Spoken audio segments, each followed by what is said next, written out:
جو 40 برس تک بھارتی افواج کی قید میں رہا، جہاں اسے ہر روز پاکستان مرد آباد کا نعرہ لگانے کے لیے مجبور کیا گیا، مگر وہ دشمن کے قفس کی فصیلوں کو پاکستان زندہ آباد، پاکستان زندہ آباد کے نعرے سے لرزاتا رہا، اور جب وطن سے عشق کی پاداش میں اس کی زبان کاٹی گئی تو اس سپاہی مقبول حسین نے دشمن کے قید خانے کے در و دیوار پر اپنے لہو سے پاکستان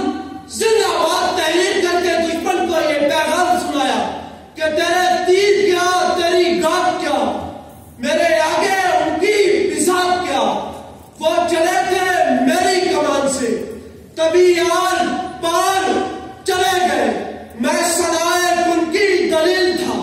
میرا غم ہی میرا وکیل تھا، میرا پا جلو کی رکاب پر، مجھے تو ابھی ادا بات کر، جنہیں جرم عشق پہ ناز تھا وہ گناہگار چلے گئے، جنہیں جرم عشق پہ ناز تھا وہ گناہگار چلے گئے۔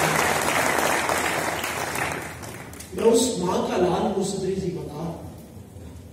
کہ جس کا درس ہے کہ انسان ایسے بنو کہ انسانیت ناز کرے، ایسا انسان جو ٹوٹی ہوئی شمشیروں اور روٹھی ہوئی تقدیروں کے باوجود باطل کے سامنے سرخم نہیں کرتا، بلکہ باطل کے غازات